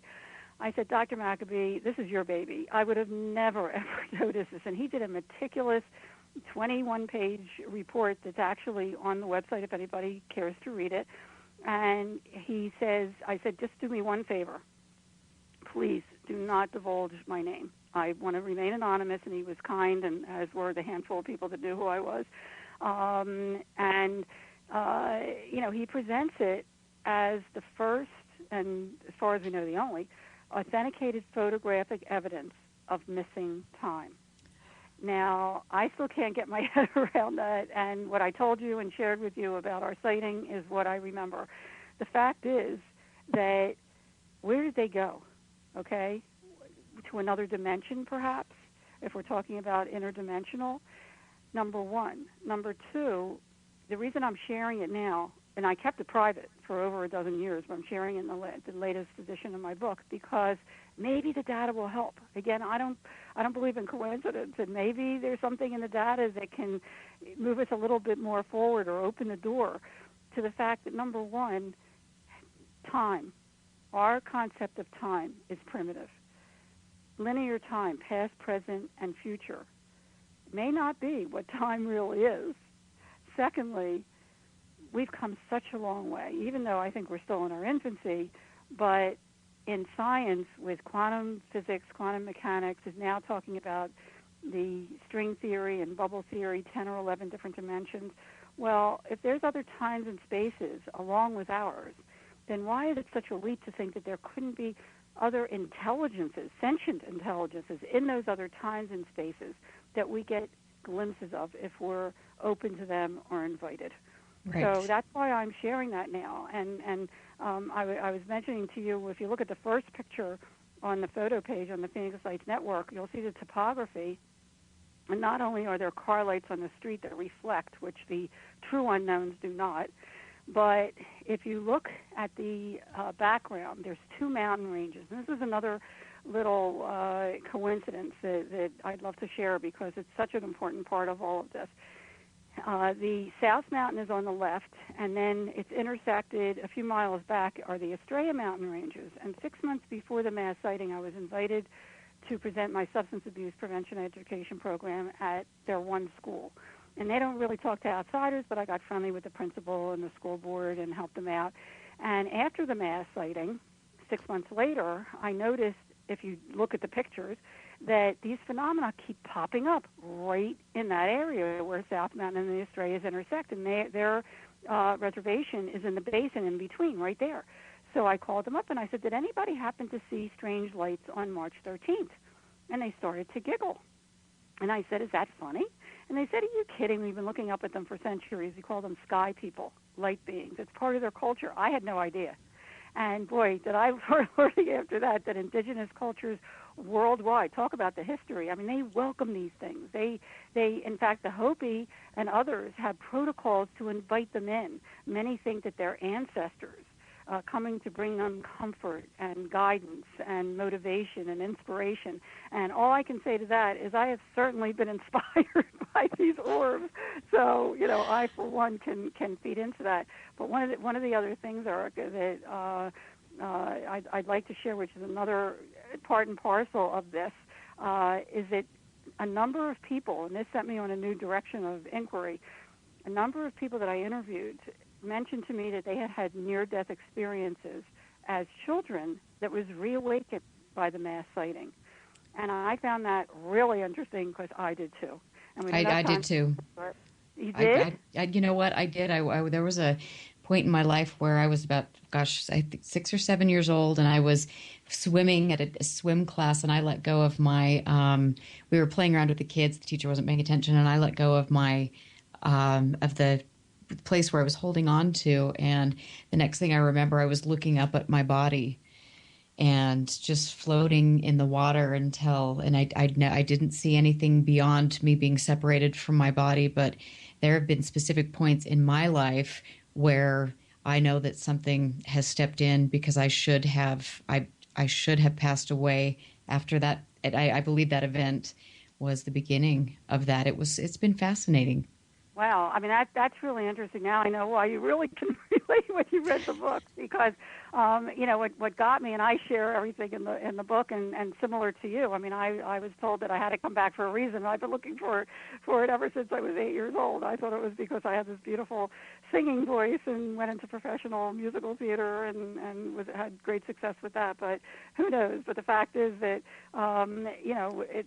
it really wakes you up. Well, when I started looking at data, that's what really blew me away, because I thought, could there be a connection between all unexplained phenomena, whether it's near-death experience, out-of-body experience, or unexplained aerial phenomena that have a mystical light associated with the experience? And lo and behold, again, once I started looking, I started finding such credible data at university level, the Omega Project, which is a 4-inch thick book by Dr. Kenneth Ring and Dr. Raymond Fowler, who did the Andreessen case, and Dr. Bruce. So many people out there, or scientists, are now learning and studying the connection between all unexplained phenomena, not only the experience itself, which is very similar when you really look at the data, and I lay it out very simply in the book, but the after effect, the awakening, the enlightenment, the jolt of reality that comes with having an unexplained phenomena experience. I started calling them all UP and up, because they are an up. Not only do you transform and realize a connection between ourselves and the universe and the earth and each other to a very, very deep level. And the people that saw the Phoenix Lights over and over and over again still are in awe and feel blessed. I mean, like I mentioned earlier, there wasn't one report of harm, threat, or abduction associated with the Phoenix Lights. Can't speak for other things, but I can speak for the Phoenix Lights that are a worldwide phenomenon and have been for centuries. And over again, you'll hear that positive transformation. Some people actually in real time and long term. In real time, the movie Independence Day had opened, been real popular 6 months before, and children were usually the first ones to see this mile-wide V coming towards them, and we're so inundated with the media and Hollywood with the scare factor, threat, just like Travis Walton's movie. What are you supposed to do when you see something that's unusual? Right. It's almost we're being conditioned to respond with fear. Why? And it is. When you do talk to people like my guest next week, Dr. Joseph Birx, I mean, nobody that really is in that place of being connected to the universe, being calm and can, like the CE5 protocols. I mean, if you're meditating and at one and at peace and you have a connection with these craft or you see these things, that's always a feeling of just overwhelming love and gratitude. Exactly, and that's just what happened in real time, because the kids started jumping up and down, Independence Day, but as the object came closer, a calmness came over everyone, not only children but adults as well, a connectedness to the phenomena. Some people had telepathic messages that not to worry, that they weren't here to harm. I mean, it's amazing when you hear not only the real-time transformation where the kids wanted to run after the craft after it had passed, but the long-term, people that changed their eating habits to vegetarian, others went into the peace movement, the environmental movement. It really wakes you up that we are guardians of our planet and that we need to take care of it. And the message, I mean, there's a very, very strong message. And, before I get to the message, for anybody else out there listening, and I know that it's almost preaching to the choir, but I know that there's other people out there that just are curious, and that's great. I'm so happy that they're listening, and hopefully they'll look further and look at the documentary and read the book. Certainly, there's much more to the story than we can do in a couple hours. But the fact is that our one galaxy is 14 to 16 billion years old. We know now not only that because of the Hubble and Kepler telescopes that there are trillions of other galaxies out there with their own suns, their own planets, and our one solar system is very young. We're only 4 to 6 billion years old. I mean, there are scientists now postulating that there could be sentient beings out there billions of years ahead of us. And now that we know that the building blocks of life are out there, I mean, we are all made of stardust. And we know now, even the astrobiologist, Dr. Paul Davies at ASU, Arizona State University, won't admit that we've been visited, but he was one of the founders of the concept that we were seeded here from Mars, and that there are living organisms, that the building blocks of life we know are out there with oxygen and hydrogen and organic materials. In fact, they just found last year, November of 2014, the space station spotted by Russian cosmonauts the live sea plankton that are living out in space. That was so phenomenal. And here's the thing, every day we are finding out new things about our own planet, making new discoveries. And I do believe that we are slowly evolving into this realization. We're all realizing that we are not where everything begins and ends. And we all have this sense of wonder. And I think slowly things are being broken down. And so we can work together and really change our mindset, change our belief systems. And this is going to be really important for moving research forward and for connecting with whatever is out there. And I could keep going, but I have to just we need to talk to Frances Barwood, because my goodness, to talk about two women who have been instrumental in keeping the Phoenix Lights front and center and also expanding our awareness on a global level. I cannot thank you for being my friend and for coming into my life for a reason, and for writing your beautiful book that, like I said, it changed me as well as my sightings. Please make sure, all of you, to go to the Phoenix Lights Network, phoenixlights.net. It is a wonderful website. Dr. Lynne Kitei will be doing some great things with MUFON as far as educating our younger generation about this phenomenon. I will be giving you updates as we get more involved with this, and anything you ever need, please let me know, because I am a big supporter of yours, as are many, many other people. Thank you so much, Eric. I can't tell you how much I appreciate it. It makes it all worthwhile, all the work, and the and you know what? It is a labor of work, including the youth program that I'm doing. And I'll just leave you with this and your listeners, because there is a message to this, and this is a message that not only contactees but near-death experiencers have come back with, and it's no coincidence. The message is, wake up to what we're doing to ourselves and our planet before it's too late. And I really think that's what all this is about, not only to wake us up to their presence in a very gentle, non-threatening way, but to wake us up to what we're doing before it's too late. So keep looking up, and we'll talk to you soon. And there's lots more updates on the Phoenix Lights Network Facebook page, too, and just really appreciate you giving me the opportunity to share. And I hope people will look further and join us at the Fire Sky conference next week with Travis Walton, and more coming up. Yes, you have a lot, and your schedule is online on your website as well. So we will keep everybody updated. Go to Skyfire Summit coming up. It starts Thursday, November 5th. It will be fantastic. Thank you very much for being here this evening. And I am Erica Lukes. Don't go anywhere, because we will be back with another key player, a fantastic woman. When we come back, this is UFO Audit on KGRA Digital Broadcasting Network. Jill Hansen is coming up after my show on the Q Science Project. We will be right back.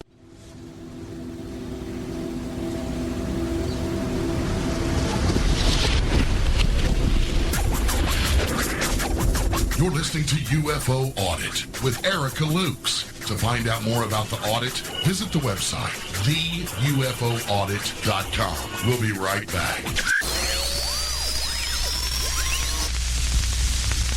Hi, I'm Richard Dolan. When I'm not hosting my radio program, The Richard Dolan Show on KGRA, or writing new books on UFOs, I run a publishing company. I'm proud to say that Richard Dolan Press has published some of the most fascinating books available on UFOs and related subjects. They include Dr. Bruce Maccabee's classic analysis of the UFO cover-up, David Marler's breakthrough book on triangular UFOs, Dr. Richard Sauter's unique work on underground bases, and other classics by Grant Cameron, Chase Kletsky, and Dr. Bob Wood. Not to mention intriguing works by Eve Lorgan and Laurie MacDonald that deal with truly bizarre phenomena. I'm proud to publish such high quality and original works, and there are several amazing books about to be released over the next few months. Go to richarddolanpress.com to learn more.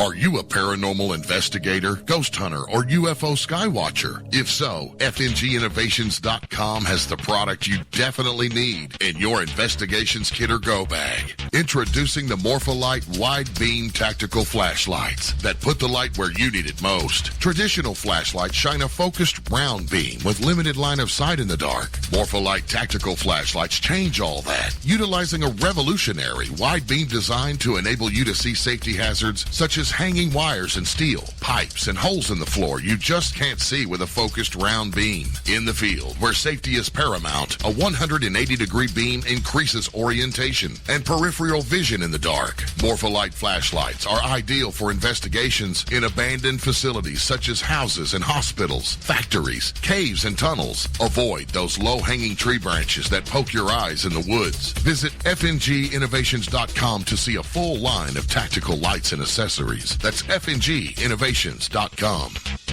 Always on the edge of the hottest alternative talk. No way you could keep a secret as big as covering up a UFO. Is this how evidence is suppressed? Always has been. Always will be. KGRA, The Planet.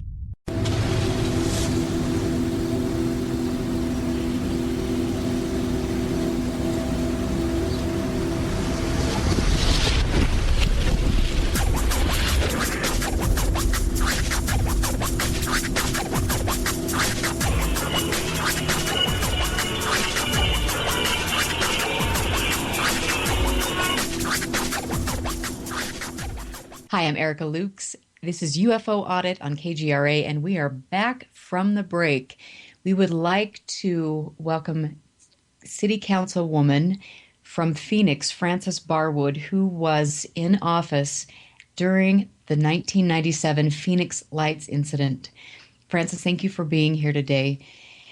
Please tell us, at what point did you realize in 1997 on March 13th that your life would change? Well, that night I was in a meeting, and I came home. Most likely, as it was going south, I was going north. And I never looked up in the sky. I'd never, it wasn't in my thought processes ever.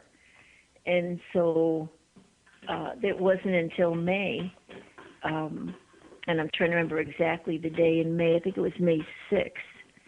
That I was stopped. If that's a Tuesday, so it would have been a Wednesday because that's Tuesday is the televised. And I was stopped by the reporter from, oh my God, I can't remember it now, reporter from Extra. And her name was Cindy. And I remember the name because that's my daughter's name. And she said, "Can I talk to you for a minute?" And I said, "Sure." And so it was her and the guy holding the camera and the guy holding a microphone. And so she told me this object went over Arizona, and they tried to contact the mayor. And she said the mayor just said there are no UFOs over Phoenix and wouldn't talk to them. And I thought, UFOs? That's kind of weird.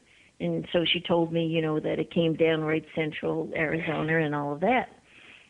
And she goes, "Could you ask if anybody would investigate it?" And I said, "Okay," not knowing the background. And the background was that they had gone to several of the other council members and nobody would talk to her, and that the mayor had told the whole council, except me, that we cannot discuss this, do not bring it up, and do not talk to a reporter. Well, if he would have told me that, you know what I would have done? I would have made sure that I did talk to someone and talk to a reporter. But anyway, so I went into the meeting and they have part of the meeting at the beginning is called council requests, and you can ask any question about any level of government or anything that you want them to check into. So it came my turn, and I said, well, there was this reporter outside, and she talked about this object that went over Arizona. My thought was, if something went low and slow over Arizona, including the city, to me that was a possible hazard. We have all the towers and everything. Why wasn't anybody upset about this?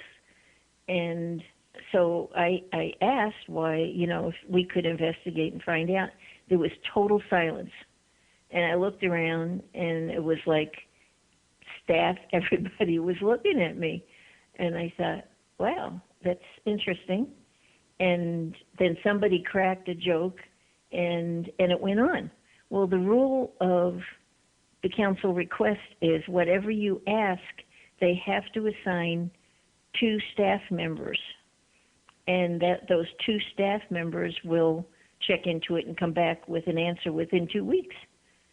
But they didn't assign anybody to me, and they didn't, it was like, okay, I didn't know what was what. So after the meeting, the one deputy city manager, Pat Mannion, who was really good guy, I should say, was a really good guy, came over and he said, well, you shouldn't have asked that question. And I said, why? And he said, because the mayor didn't want anybody to talk about that. And I said, nobody told me. And I said, but why wouldn't anybody want to find out? He goes, I don't know. I said, why don't you ask him? And he says, okay. Well, the next thing is like about a week later, he died. And he went for a jog, called his wife, said, I really feel awful. She went and got him and brought him home, and then went in to wake him up to go to work, and he was dead. Wow. That was really scary for me. I thought, wow, he was really upset, like very nervous. And I thought, oh my God, it's maybe they gave him such a hard time and he had a heart attack, and all these things went through my mind. And then, so the next thing that I did, when it appeared in the paper, which was Chris Fiskus wrote the article on, let's see, 6th, 7th, 8th, 9th. On the Friday the 9th, he came into my office, and I had another council person in there. And I said, why don't you stay? And he goes, no, wouldn't touch it with a 10-foot pole, left my office. So I thought, well, this is really interesting. And then he started telling me that several years prior to that, his mother and his sister saw an object that they told him was not from this world. And so he said, and if my mother and sister said so, then that's true. And he said, so I want to find out what this is too. Now, here's the interesting thing. Since the meeting was Tuesday and this was Friday, nobody else, called me, nothing. And I thought, wow, so he's like really interested in finding out what this was too. And so I found out after the reason he interviewed me on a Friday was because the newspaper, Arizona Republic, would not run anything on the Tuesday meeting, but he had the weekend editor for the Saturday Sunday paper. So it appeared in the Saturday paper, and I started getting phone calls. I didn't even know it was in the paper because I was sleeping. I started getting phone calls at 7 in the morning, and it didn't stop all day Saturday. Sunday was Mother's Day, and which would have been my mom's birthday, and all day Sunday I got phone calls. And so then of all these people who were telling me all this, what they saw, and they were like so excited that they had somebody who would listen to them. And, my first thought back when Cindy from Extra talked to me, I thought it had just happened in May. And then when I found out, this was in March, and nobody's done anything, this could have been, a major hazard for Phoenix, and nobody's trying to find out whatever this was. And that's what was really astounding to me. Chris did a really good article, and they ran it because it was the weekend editor, and the main editor couldn't stop it. So by Monday, I got back into the office, and my phone messages, they had it totally full up. And so then they started leaving messages in the other council members' voicemail and the mayor's. So everybody got messages from me, and they all turned them in to me. I had over 700 and something messages from people. That's amazing. And it really was. And I thought, what the heck is going on? And why isn't anybody, doing anything? So I thought, I'll write to John McCain, because he always said, yeah, anybody have a question or any problem, come to me, blah, blah, and all that kind of stuff. Well, that was, it was, it was just, Yeah. Mm-hmm. yeah. And so I called his office, and then they asked me to write a letter, which I did, and I never heard anything back. So I called his office, and I said, what happened? Is he doing anything? And he said, oh, well, he sent the information to Lansford Trapp. I said, who's Lansford Trapp? He's the, oh, God, what do you call it? He's the something of the armed forces. I forget exactly. He's like over the director or something of over all the armed forces. Mm-hmm. And so I said, oh, that's good. Nothing. So then I wrote a second letter. And I said, you said you would investigate. He actually said it to somebody on the news. So I said, you said you would investigate. I'm waiting. Nothing's happened. He sends another letter out.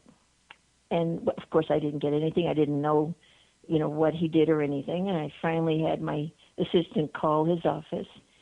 He sent it to the National Archives. Interesting. And the National Archives is known as the bigger, better trash can. So I had my assistant call the National Archives. And she said, could you give us a response? She goes, we don't do responses. We just file. So I said, my assistant, Pat, she goes, they just file. And I said, well, could she send us could she fax us a note saying that Senator McCain just sent them this letter to file and not to investigate? She did. She faxed it over. That is incredible. Governor Fife Symington played an interesting role in the Phoenix Lights incident, specifically when he came out in front of all of those people at the press conference and had one of his aides dressed in an alien costume. Can you tell me about his role in this? Well, let me tell you, I've known Fife and Ann for quite a long time, been to their house. Fife does not have a sense of humor at all. He doesn't get jokes. He is not a funny guy. He's a nice guy, a really good, true, nice guy. They have 6 kids. Going on at that time, well, God, I have to go back to tell you how it all came about. The government, they were going to shut the government partially down. They were going to shut the Grand Canyon down because they said they were short of money. Yep. Eat itself. So he said if they shut the Grand Canyon down, it's going to destroy so many families because they have businesses there. He said, I will use the National Guard to keep it open. When he said that, I said to my husband, oh, my God, they're going to go after him somehow. Well, he was financing the Esplanade down in Phoenix, buying it. And so he was in the process. It was almost, over for him to buy the Esplanade. And so at the same time, and so what happened was all of a sudden they said, oh, he fudged on his figures, and he said everything was worth much more than what it was, and that's fraud, and we're going to charge him with fraud. And I'm thinking, oh my goodness, on the forms they're asked, what do you feel the value of all your properties that you own are and stuff like that. Well, you're going to put the best that you can think of, right? But they got him on this little technicality, and they got him into court, and it was in retribution for that he was bucking the government, and he was going to keep the Grand Canyon open. At the same time is the whole Phoenix Lights thing. So he's on a lunch break from court, and he went to the Child's Help luncheon. And he's at the Child's Help luncheon and on a break, and the reporters, asked him, well, what are you going to do about, the charges against you and everything? And he said, this is bogus.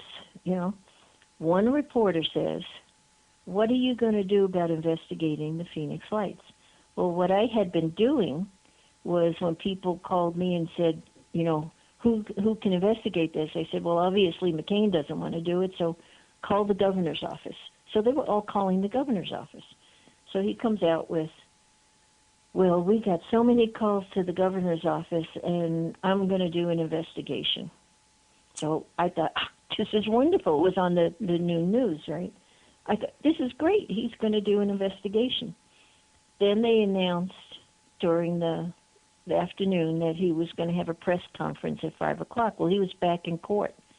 I find out later that when he went back into court, they took him into the judge's chambers. He never came out again. He did not plan this whole thing. They made him plan it. And I was told by someone, and I talked to his secretary, Mary, and she said, oh my God, she goes, you wouldn't believe it's like a zoo down here and everything. And so 5 o'clock comes. And he comes out and he's talking serious that he's going to do this investigation. And he says, as a matter of fact, we found one of the perpetrators, and he pulls out Jay Heiler dressed in the alien costume. Yep. And I said to Mike, oh my God, I bet he gets off. They threatened him. And he had to do this. So I find out from a guy who really knows him and what was going on in there. They told him, do that or you're going to be in prison. He's got 6 kids. So he went along with it. And, he is a very responsible guy. It was very interesting. I knew right at that point they had to get to him with a threat. And it wasn't until he was out of office that he told the rest of the story, because they couldn't do anything. They dropped all the charges. That's how they operate. Who was behind, who do you think was really the head of blackmailing him then? I would say all the way up to the top. They do not, it's like, look at all the people who have disappeared or died. Right. And because they were getting just a little too close. The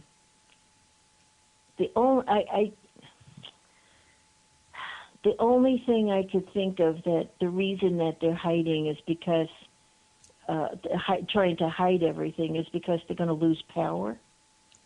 They're going to lose their power.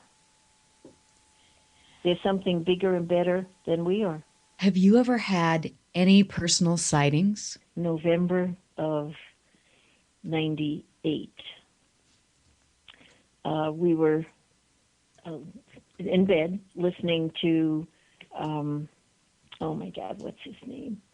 The World Around Us, Baranowski. He had a radio show that went from 10 to midnight on Phoenix Radio, Frank Baranowski. And God, I can't believe I actually remembered his name. It was called The World Around Us. And so we were listening to him. We were in bed. It was cold. It was November, so pretty chilly in Phoenix. And we usually listened to him until we started falling asleep and turn him off. Well, he had an intermission at, was 10:30, I think. And he came back on and he said, a lady called in and she said, did you see what's in the eastern sky? And he said, no. He said, but during the break, my 2 security people here came in and said that I have to go out and see what's in the eastern sky. It's absolutely incredible. So I said to my husband, we're going to have to go out and see what's in the eastern sky. So I put it in the bathroom, we go out, by which point it was like 10:45. And in the eastern sky was this really high up, but obviously very large, slightly tipped cylinder. And bright, blue-white bright. lit. I don't know how to explain it. It was bright. And I said, wow, that's really something. So we had a tree in the front yard that had lost all its leaves for the winter. And I got it between two twigs, and I stood there holding on to the tree. That thing did not move. And I kept watching it, and I thought, wow, that's amazing.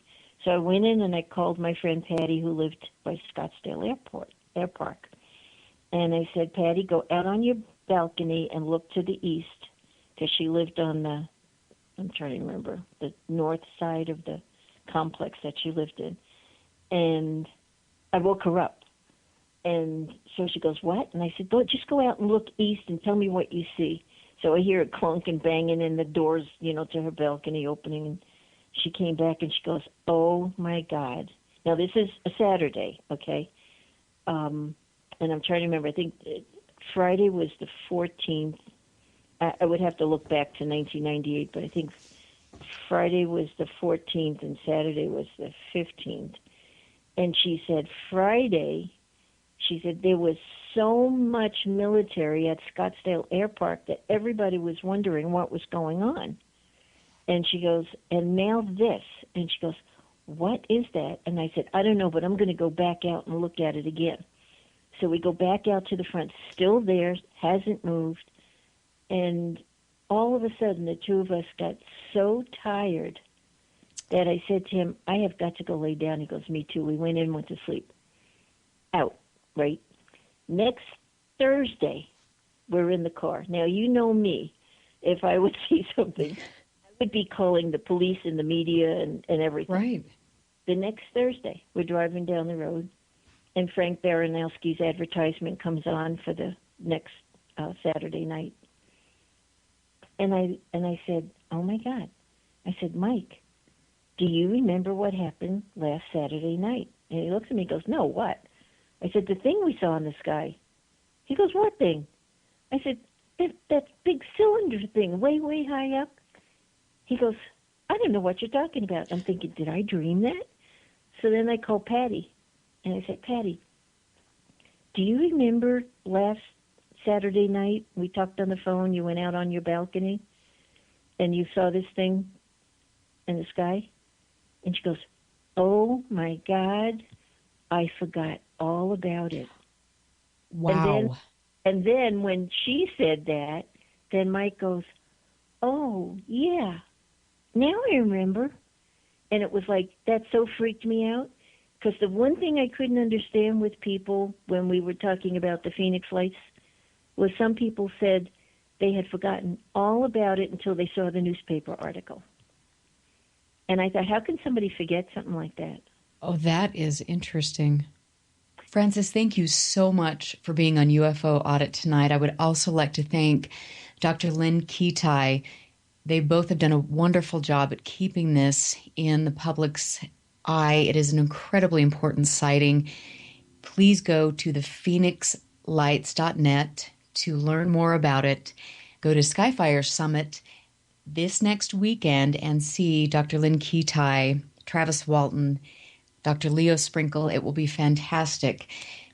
Stay tuned for Jill Hansen on the Q Science Project.